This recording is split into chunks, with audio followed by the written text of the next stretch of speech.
It sounds like a joke at first. Jobs with names so ridiculous they feel made up, almost like a prank someone slipped into a history book. But in the Netherlands, these weren't punchlines. They were real careers. And without them, entire cities would have stopped functioning. Long before electricity lit the streets, before refrigerators kept food fresh, and before plumbing carried waste out of sight, society depended on people willing to do the work no one else wanted. Some woke the city before dawn.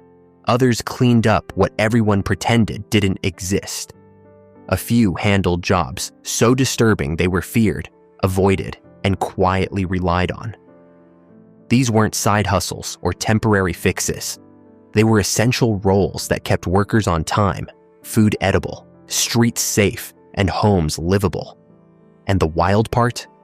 Many of these jobs disappeared so completely that today they sound fake. From human alarm clocks to waste collectors, from street shouters to executioners. These were the people holding everyday life together, often at the cost of their health, dignity, or reputation. And once you hear what some of them actually did for a living, you'll never look at modern convenience the same way again. Because the first job on this list existed for one simple reason. People couldn't afford to oversleep. It sounds like a joke at first. Jobs with names so ridiculous they feel made up, almost like a prank someone slipped into a history book. But in the Netherlands, these weren't punchlines. They were real careers.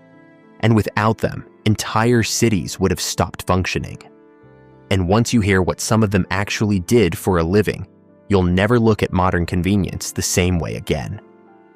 Because the first job on this list existed for one simple reason. People couldn't afford to oversleep. Before alarm clocks existed, waking up on time wasn't a habit. It was a job. Every morning, long before factories opened and docks came alive, a man known as the porter walked the streets carrying a long wooden stick. His task was simple but risky. Tap on bedroom windows until the worker inside woke up. Miss someone, and they could lose their job. Wake the wrong person, and you might get shouted at. Or worse. Entire households depended on this stranger standing outside in the dark, making sure life stayed on schedule. But mornings weren't the only time cities needed human systems to function. When the sun went down, the streets didn't light themselves. That responsibility fell to the lantaarnopstekker, the lamplighter. Every evening, he moved from pole to pole with a ladder and flame, manually lighting oil or gas lamps across the city. These lights weren't just for visibility. They prevented crime, accidents, and chaos. And at dawn, he had to do it all again in reverse, extinguishing every flame by hand. Keeping time and light under control was only half the battle. Food was another problem entirely. Before refrigerators, freshness was temporary and fragile. That's where the ijsdrager or ice carrier came in. During freezing winters, massive blocks of ice were carved from lakes and stored away. When warmer months arrived, these men hauled the ice through streets and into homes, breweries, and butcher shops. Ice wasn't a convenience. It was survival. And carrying it was brutal, wet, and backbreaking work. Then there was heat. Homes didn't warm themselves, and stoves didn't fuel their own fires. The kolenboer, or coal man, carried sacks weighing up to 35 kilos, dragging them through narrow staircases and down into dark cellars. Coal dust filled the air, lungs burned, and backs slowly gave out. But without him, homes went cold, and meals went uncooked. These jobs replaced technology that didn't exist yet. Humans became machines, batteries, and alarm systems. But as exhausting as these roles were, they were nothing compared to the work waiting just beneath the surface of everyday life. Because the next group of jobs dealt with something people would rather not think about at all. Before pipes carried waste away and clean water flowed with a twist of the wrist, cities had a problem no one wanted to talk about. Everything people produced had to go somewhere. And that responsibility landed on a group of worker society depended on, but never respected. One of them was the Strontenetjescheper, often called the night soil man. Every household used buckets instead of toilets. When those buckets filled up, this man came to collect them. He hauled human waste through narrow streets, usually at night, to keep the smell and sight out of public view. The job was filthy, dangerous, and unavoidable. Without it, disease would spread fast, and somehow it got worse. The Pudgeskeper, or cesspool cleaner, dealt with pits and open drains beneath homes. These weren't sealed systems. Gases built up. Infections were common. One wrong step could mean serious injury or worse. But these workers were the only barrier between crowded neighborhoods and outbreaks that could wipe out entire streets. Then there was a job that sounds like a joke, until you understand why it existed. In the textile city of Tilburg, factories needed ammonia to wash and soften wool. So residents collected their urine in jars and sold it. The people involved became known as Kriegenzeichers. It was awkward, degrading, and impossible to explain to outsiders, but it powered an entire industry. What people flushed away today was once valuable enough to buy food. These workers didn't get praise. They didn't get statues. Most people pretended they didn't exist, but without them, cities would have drowned in their own waste.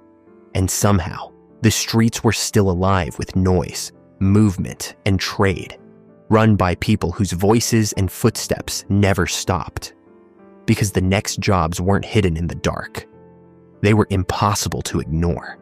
Before storefronts lined every block and news traveled instantly, cities relied on people who carried goods, information, and services directly through the streets.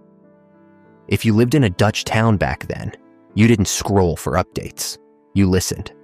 Food came to you first. The Mosselman, or Musselman, walked through neighborhoods carrying baskets of fresh shellfish. There were no ice displays, no expiration dates. His voice was the warning and the promise. Loud calls echoed through the streets, announcing prices and freshness in real time. Trust mattered. One bad batch could ruin a reputation overnight. Not everything came from the sea. The Marskramer, a traveling peddler, hauled a heavy wooden crate strapped to his back, packed with needles, ribbons, tools, and everyday necessities. He walked for days between towns, turning roads into marketplaces. For many rural families, he was the only connection to goods they couldn't make themselves. Information traveled the same way. The Stadsomroeper, or town crier, was the city's living newspaper. Bell in hand, he stopped at busy corners to announce laws, warnings, executions, and emergencies. Miss his call, and you might miss something that affected your safety or your freedom. And when tools wore down, help didn't come from a shop. The Sharon Sleep, or knife grinder, arrived with a grinding cart and a practiced ear. Sparks flew as he sharpened blades for kitchens and workshops alike. People trusted him with the tools they relied on daily, knowing a bad edge could mean injury or lost income. These workers turned movement into infrastructure. Their voices replaced signs. Their footsteps replaced supply chains. But the streets weren't the most dangerous place to work, because some of the riskiest jobs in Dutch history happened underground or right alongside the water. And once you hear what those workers faced every day, these street jobs will sound easy. Some Dutch professions didn't just demand hard work. They demanded your body, your lungs, and sometimes your life. Deep underground, the mine worker, or coal miner, spent his days in narrow tunnels carved far below the surface, especially in South Limburg. Light was scarce, air was heavy. Collapses were always a risk. Many miners didn't die in accidents. They faded slowly, their lungs filling with dust over years of work. The mines didn't just take strength, they took time. Above ground, danger followed the water. The Scheepsjäger wasn't hunting ships, he was pulling them. Barges loaded with goods had no engines, so workers used ropes and sheer force to drag them along towpaths beside canals. Sometimes a horse helped, sometimes it was just human strength against tons of cargo. One slip, one snap of the rope, and people were dragged into the water or crushed without warning. Then there were the rattenvangers, the rat catchers. Cities were crawling with rodents, and rats weren't just a nuisance. They carried diseases that could empty entire neighborhoods. These workers trapped, poisoned, and removed them by hand, often in the worst conditions imaginable. Bites were common. Illness was expected, but without them, outbreaks spread fast. These jobs didn't offer safety nets. If you got hurt, you were done. If you got sick, no one replaced your income. And yet, people lined up for this work because the economy depended on it. But danger wasn't always loud or sudden. Some of the most important jobs in Dutch history required quiet precision, skills so specialized that entire industries rested on them. And if one person failed, ships didn't sail. The Netherlands didn't become a trading powerhouse by accident. Behind every shipment, every voyage, and every busy harbor were specialists whose work most people never saw. The Taupslager, or rope maker, worked along long outdoor paths called lijnbanen. Step by step, he twisted fibers into massive ropes strong enough to hold ships steady in rough waters. A weak rope didn't just snap, it cost cargo, vessels, and lives. Precision wasn't optional, it was survival. At the shipyards, another specialist worked nonstop. The sheepsporter drilled hundreds of holes into wooden hulls by hand, preparing ships for bolts and pegs. Every hole had to be exact. One mistake could weaken the entire structure. It was slow, repetitive work, but without it, ships never left the harbor. Trade didn't move on ships alone. The mandenmaker, or basket weaver, crafted containers for fish, crops, and tools. These baskets weren't decorative. They were load-bearing equipment used daily by farmers and fishermen. A bad weave meant lost goods and lost money. And then there was hygiene. The zeepzeter, or soap boiler, produced soap by boiling fats with lye or ash.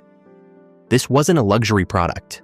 Soap helped slow the spread of disease in crowded cities. The process was dangerous, foul-smelling, and easy to mess up, but essential. These workers rarely stood in the spotlight. They weren't loud, they weren't visible. But without them, the Dutch economy would have stalled. Out in the moors, turf steckers, or peat cutters, spent their days slicing blocks of peat straight from the ground. These blocks were dried, stacked, and burned to heat homes and cook food. The work was cold, wet, and relentless. Entire regions depended on peat for survival, and when the demand vanished, so did the job. Nothing went to waste back then. The Schillenboer, or peel collector, moved from door to door gathering potato skins and vegetable scraps. What looked like trash became livestock feed. It was an early zero-waste system built out of necessity, not environmental awareness. When industrial farming took over, this role disappeared quietly. And that's what all these jobs have in common. They weren't phased out slowly. They vanished the moment technology made them unnecessary. If you love discovering these strange, forgotten jobs, there's so much more of Old Holland waiting for you. Hit subscribe to join us on Dear Old Holland, where history comes alive in ways you won't believe. Don't miss the next story. Your next glimpse into the past is just a click away.